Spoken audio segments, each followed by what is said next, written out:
states, unlike the vilified federal government, are meant to spend tax dollars for us.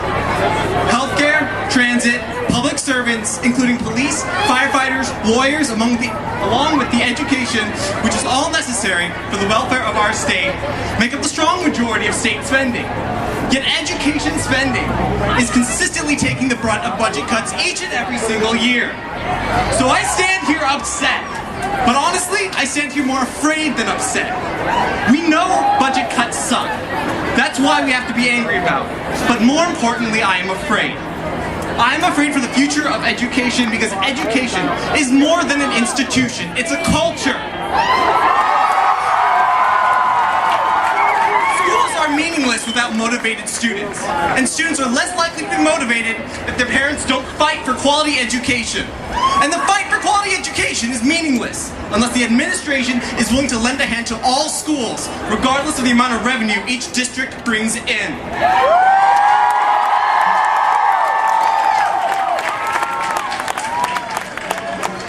The institutions we associate with our education are meaningless unless there's a reason for the people to care, unless there's a culture of learning in the state of Oregon and in the United States of America.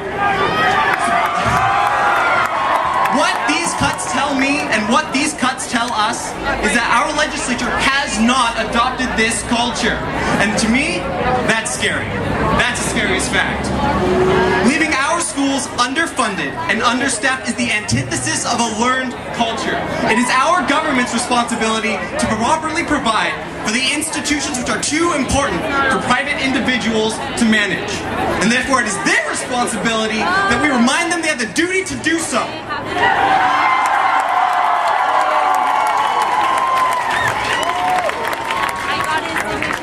By gathering here today, we are sending a message to anyone who listens that this is a culture which unites us, which guides us, that cannot be overlooked, understated, or ignored.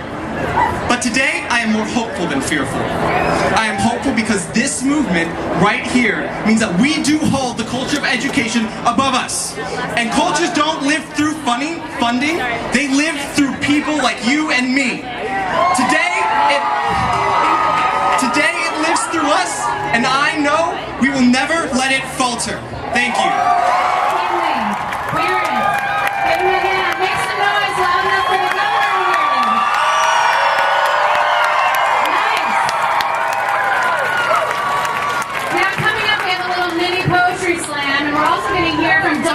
Who's the guy who started this whole thing not too long ago. 2 weeks ago, this got planned, and now look at it. But in the meantime, we're going to hear from one more parent, and his name is Mike Roach. He's the owner of Paloma Clothing in Millsdale. You guys might know it. He's got a few words to say, and then we'll head into the Poetry Slam. We'll hear from Don.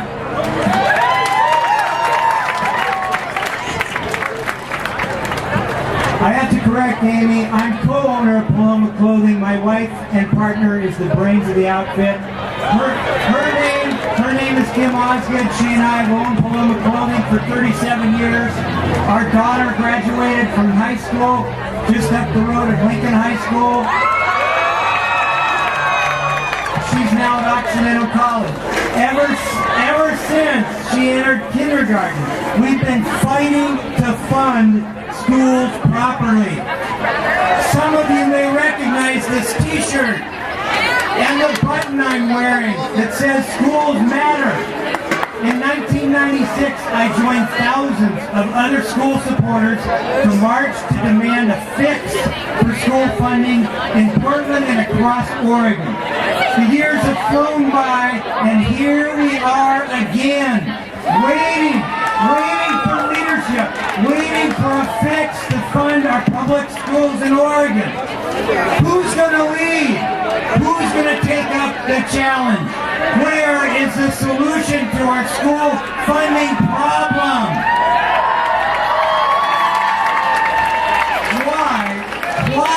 Why have we been waiting all these years for something so basic? Kids want a solution. Kids want a full school year and reasonable class size, and they want a fix. Parents want a solution. Parents are worn down from fundraising and worrying that their kids are not going to be getting what they need in school. They want a fix. Teachers want a solution. Imagine the challenges for teachers. Every year, tightening here, trimming there, trying to figure out how to challenge their students and provide for them. Teachers want a fix.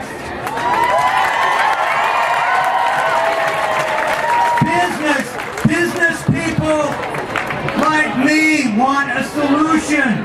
In my world, I talk to a lot of people from across the state, from Portland to Pendleton, from Brookings to Bend. Oregon business leaders all know that strong schools mean a strong community and a strong economy. And guess what? They want to fix too. So do leaders want a solution? Well, nearly every elected official I've met, and that's quite a few, campaign on supporting schools. They say they have a solution, or maybe they want the solution too, or better yet, maybe they want to lead us to a shared solution. So leaders and elected officials, they want the fix too, right? All of us know about the social contract. Can I get a show of hands of who attended public schools here? Someone paid for me and someone paid for you to go to school. We paid for our daughter to go to school, and hopefully we will continue to meet the contract by paying the next generation's needs for school and investing in their future.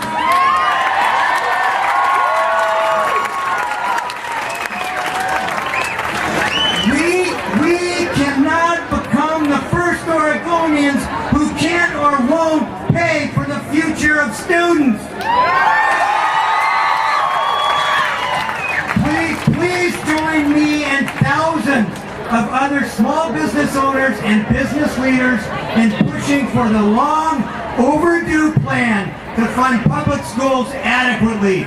We shouldn't be here in another 16 years pleading for a plan to fund schools.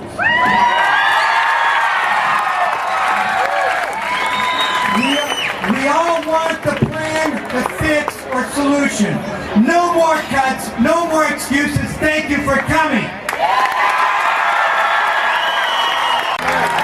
almost to our last speaker, but before he gets up here, I would like everybody to do something. I have a feeling that some of you have phones. Alright, get your phone out right now. This is really simple. Because before our last speaker comes up, we're going to tell you what you can do. We've all gathered here together, and that's great, but we need to know what to do. You're upset. Now what do you do, right? The first thing you need to do is register to vote. And there are some people from the bus project here. Is anyone here from the bus project? Raise your hand. They're registering people to vote. There's one right there. Register to vote if you're 18. The second thing you can do is go to the website. Do we have that? Oh, we'll get to that in a minute. But this is a really cool thing you can do. This phone number right here. Put it in your phone. Can everybody see that phone number? Hold it up high. That's 800-332-2313. Seriously, put that in your phone right now.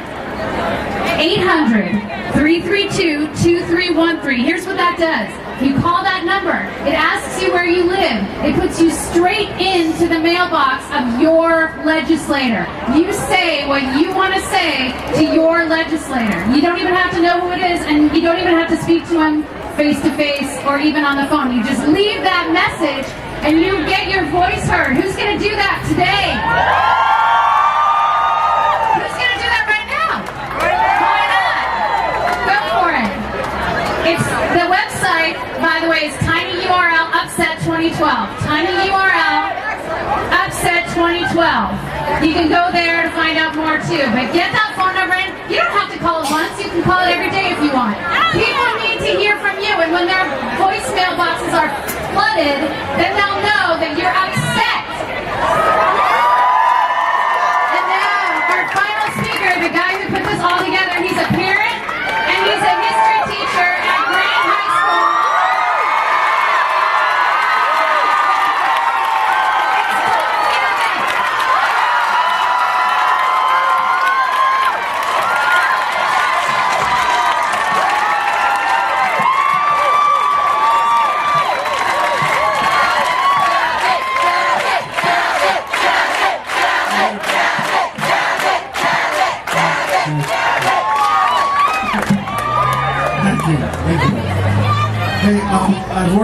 organized some field trips before, but never quite one this big. Thank you so much for coming, everyone. I got a couple of words for you, and we'll move on. We got one more thing after me. I just want to say two things before I start. Number one, just like with all field trips, some of the money came out of teachers' pockets. Okay? So, if you could, go to tinyurl.com/upset2012 and throw us a few dollars. We put some stuff on our credit cards. Mortgages are coming due in a couple of weeks, please. Second, if we don't clean up the square, they're going to charge us like $1,200. Please, take your trash with you, okay? Don't leave a mess. The power washing alone is going to cost $800, right? But please, okay? So, with that said, thank you so much for coming. I'm a dad. I'm a history teacher at Grant High School.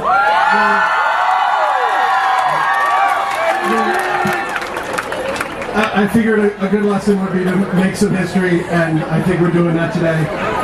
Listen, I'm tired of lying.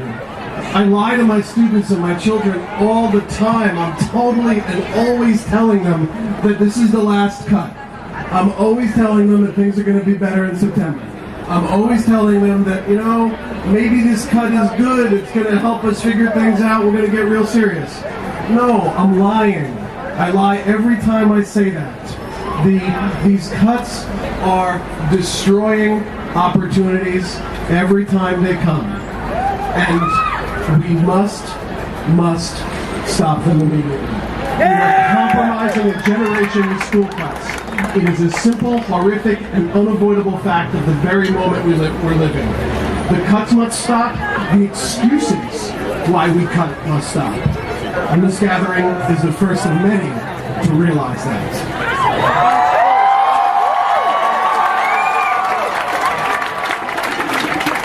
From this point on, every time you hear of a school district that's cutting its budget, take it personally. Realize a compromise to any Oregon child's future is a compromise none of us are willing to take any longer.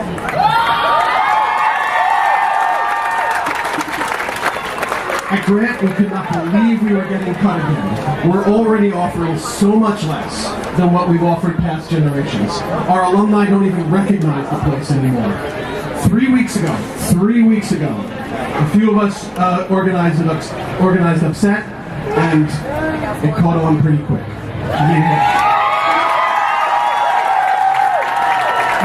We wanted to gather stories of the cuts. We wanted decision makers to know what they were cutting.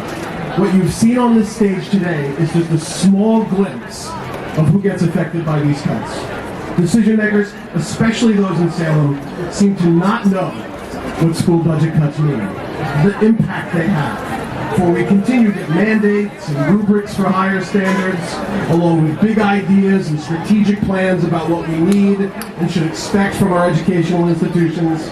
They tell us we need to accomplish these goals, for it's imperative to the future of the well-being of Oregon. No one in Salem is saying they want weaker, less rigorous, or obsolete schools, but that's precisely what they are funding.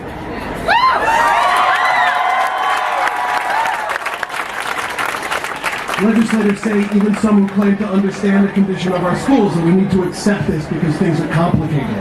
That the political climate is one which makes it difficult to get things done right now. That we're in a recession. Those are excuses. And that's all they give us. No more excuses.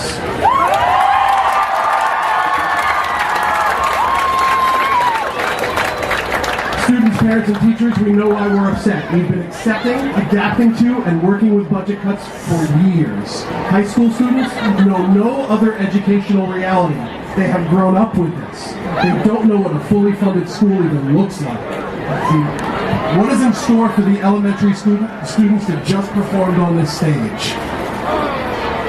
Students and parents and teachers cannot be the only ones who are upset. District and school administrators need to be upset. City and local officials need to be upset. Business and community leaders need to be upset. And of course, state legislators need to be upset.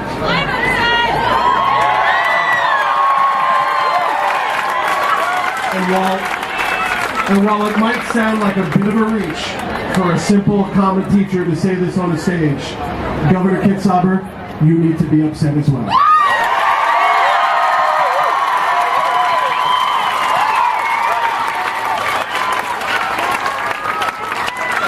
Give me one more minute to be a history teacher. We're going to have some call and response, and then we're going to have a great weekend.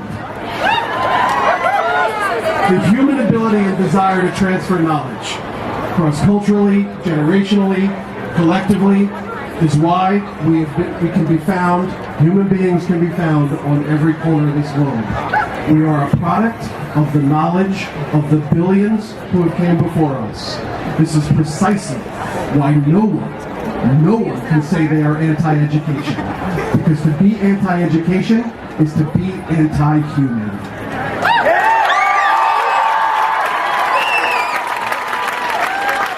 Our children, and especially our adolescents, need to see their adult role models functioning in a world with a sense of dignity and purpose. They need to see us solve our problems and leave a positive legacy. Right now, we have a lot of work to do if we're going to inspire the generation that will soon be flying the airplanes, writing the prescriptions, and caring for the institutions that we have treasured for centuries.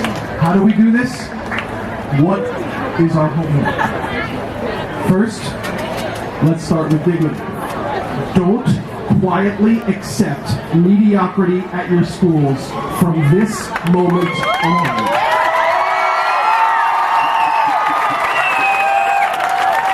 Not accepting the status quo is an incredibly powerful and inspirational act that fosters greatness in everyone, including and most importantly our children. Demanding schools, demanding good schools, demanding great schools is not a selfish act. Second, let's act publicly. Consistently remind your state representatives that if they attempt to make cuts or give excuses for cuts, they will no longer be privileged with the honor of being our leaders.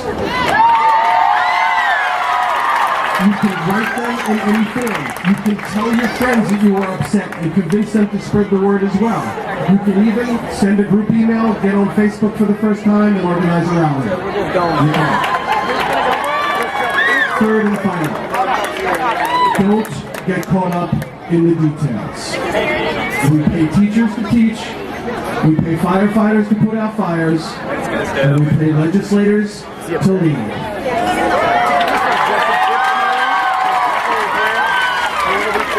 Upset believes that not only are our legislators not leading, they are not paying attention. They do not seem to believe we are in crisis. If they hear no more cuts, no more excuses, from thousands upon thousands of upset citizens, if we tell them we want to continue what every generation has managed before, if we remind them it is their duty to help foster opportunity for our youth, the excuses will seem as insignificant as they really are.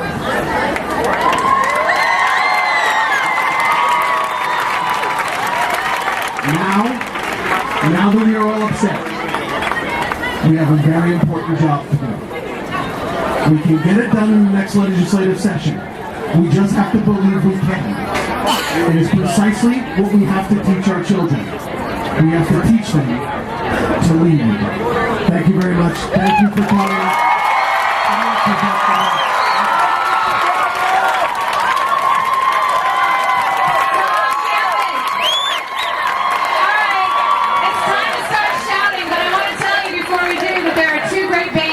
From right here